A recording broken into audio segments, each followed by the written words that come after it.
단계별로 치료법이 좀 달라질 것 그렇죠. 같아요. 네. 그것도 설명 좀 부탁드릴게요. 네, 이제 뭐 크게 1기, 2기, 3기, 4기 이렇게 나눌 수도 있는데 초기, 중기, 말기 이렇게 나눌 수도 있을 거예요. 그래서 초기에는 실핏줄하고 냉면발이잖아요. 이게 가느니까 그거는 이제 지우개 요법이라고 해서 그 의학적으로는 좀 말이 어려워요. 혈관경화 요법이라고 해요.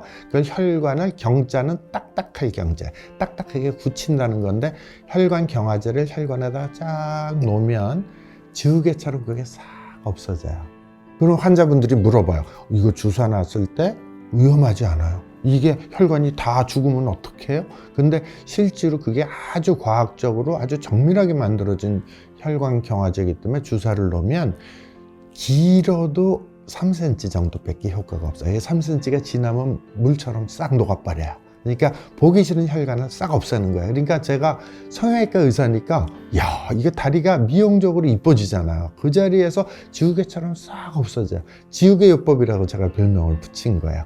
그래서 다리에 이렇게 실핏줄이 있거나 보기 싫은 분들이 있으면 내가 미용 성형으로 이쁘게 고쳐드려야 되겠다 이런 막 욕심이 생긴 거예요. 김포에서 프랑크푸르트까지 올 때는 K906 그래서 왔다 갔다 한 5, 60차례 하면서 배운 게 이제 처음엔 혈관경화요법, 치료법, 수술법 이런 걸 배우게 됐죠.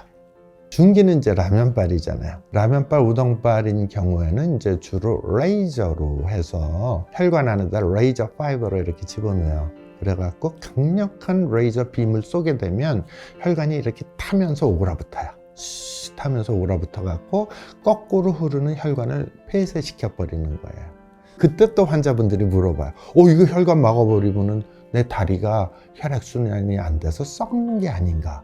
난 무서워서 못하겠어. 실제로 망가진 혈관은 오히려 놔두면 놔둘수록 좋은 영향을 미치는 게 아니고 우리 몸에 나쁜 영향을 주게 돼 있어요. 그리고 실제로 다리에서 올라오는 피가 올라가는 양의 80%는 심부정맥이라고 아주 깊은 곳에 혈관이 있는데 글로 다 올라가고요. 겉에 이렇게 보기 싫은 거는 20%밖에 안 되는데 그 중에 병든 혈관만 제가 하는 거예요.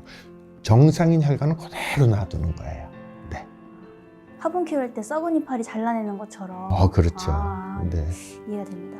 그럼 혹시 말기는 5기부터인가요? 네, 5기는 손가락 굵기. 5기면 손가락 굵기 정도 되는 건데 이거는 레이저로 해서 태워갖고 오릴 수가 없어요. 너무 커서.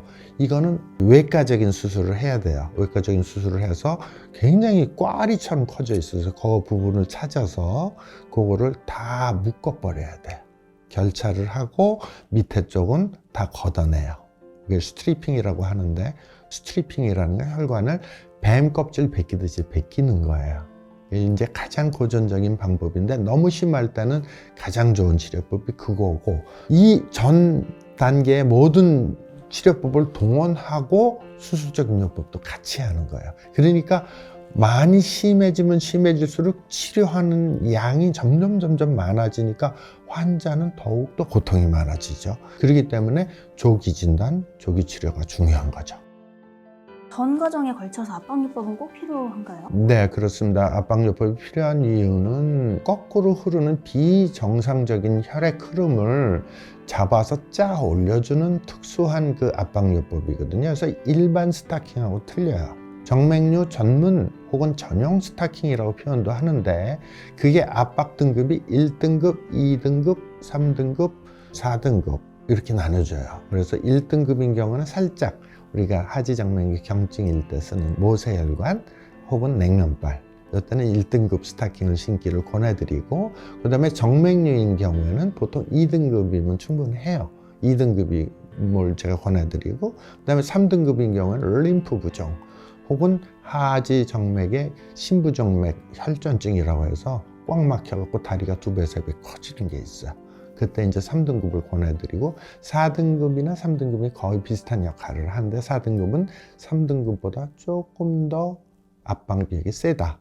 이 스타킹은 그냥 일반 의류가 아니에요. 우리나라에는 한 군데도 생산이 안 돼요. 지금까지도. 그건 뭐냐 하면 압박력의 차이가 있어요. 그래서 발목 있는 데는 100이라는 압력으로 조이게 되면 발목에서 조금 올라오면 그게 90, 그다음 장단지는 80, 무릎 있는 데는 70, 허벅지 조금씩 올라오면서 해서 60, 50까지 해갖고 밑을 쫙 조여서 그 정맥이 거꾸로 흘러서 역류가 돼서 고여있던 걸 쫙 올려주는 그런 역할을 해요. 그걸 감압 방식이라고 그래요. 올라올수록 압력이 점점 떨어져서 고였던 피를 쫙 올려주는 효과가 있어요. 그런데 그걸 신으면 처음엔 신기 굉장히 힘들어요. 너무 쫀쫀하니까. 근데 그걸 신는 게 습관이 되는데 보통 2주 이상 걸려요. 혈액순환이 좋아지니까 연세 드신 분들 이렇게 걷다 보면 저녁 때 되면 발이 퉁퉁 붓는 분들 많아요. 발목이 퉁퉁 부어서 원장님 저녁 때 저는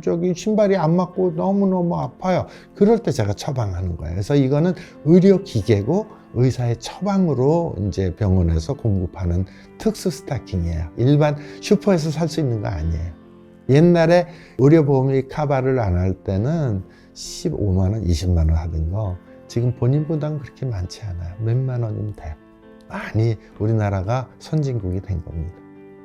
일상에서 하지정맥류 예방에 도움이 되는 운동이나 생활 습관이 있다면 어떤 게 있을까요? 이제 여러 가지가 있는데 음식은 야채가 풍성한 섬유질이 많은 걸 먹어라 이런 일반 건강 상식은 다 통하는 거고요. 가장 포인트는 뭐냐면 다리의 장단지 근육의 스트레칭이에요. 스트레칭을 하는 방법이 발이 이렇게 있으면 발목을 최단도로 올렸다가 최단도로 낮추는 거예요. 근데 재밌게 하려면 자기 나이대로 하면 좋아요. 그래서 내가 35살이다 그러면 35번을 1시간이면 한 번? 아니면 2시간 만에 한 번씩 이렇게 올렸다 내렸다 하시면 아주 좋습니다.